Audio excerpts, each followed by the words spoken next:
আসসালামু আলাইকুম। আজকের শীর্ষ প্রধান খবরগুলি হচ্ছে মূলত গাজা, ভেনেজুয়েলা এবং বাংলাদেশের। গাজা সংক্রান্ত বিষয় হচ্ছে টাইমস অফ ইসরায়েল বলেছে আমেরিকার পররাষ্ট্রমন্ত্রী রুবিও গাজা সফর করেছেন এবং তিনি বলেছেন ইসরায়েলকে যুদ্ধ পরবর্তী পরিস্থিতি মেনে নিতে হবে এবং শান্তি চুক্তি মানতে হবে। এছাড়া ট্রাম্প নেতানিয়াহুকে বেশি সুযোগ দিতে চান না বলে টাইমস অফ ইসরায়েল আরেকটা রিপোর্ট করেছে এবং বলছে নির্বাচন আসন্ন। আরব নিউজ বলেছে ফিলিস্তিন সংক্রান্ত পক্ষগুলি গাজাকে টেকনোক্র্যাট কমিটির হাতে হস্তান্তরে সম্মত হয়েছে। আরব নিউজ আরেকটি রিপোর্ট করেছে ট্রাম্প বলেছেন পশ্চিম তীরকে একীভূত করতে গেলে বা পশ্চিম তীর স্থায়ীভাবে দখল করতে গেলে ইসরায়েল তার সকল সমর্থন হারাবে। সিএনএন বলেছে ট্রাম্প ভেনেজুয়েলার অভ্যন্তরে মাদক বিরোধী অভিযান চালানোর ব্যাপারে সিরিয়াসলি ভাবতে শুরু করেছেন।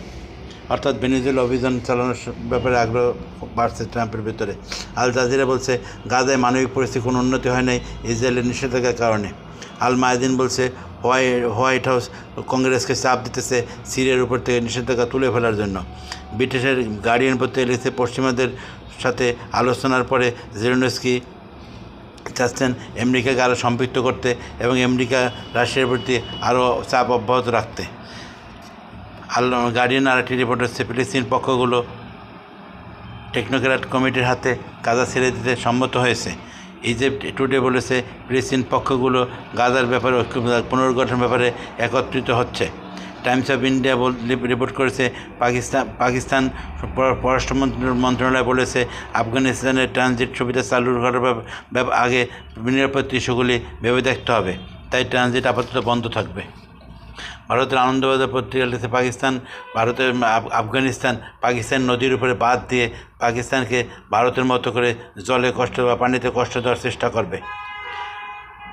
এছাড়া আনন্দ রিপোর্ট করছে যে জেলেনস্কি আমেরিকার ব্যবহারে খুশি হয়েছেন, রাশিয়ার উপর অবরোধ আরোপ করে খুশি হয়েছেন এবং তিনি চাচ্ছেন আমেরিকা আরও ব্যাপকভাবে এই ব্যাপারে অংশ নিক।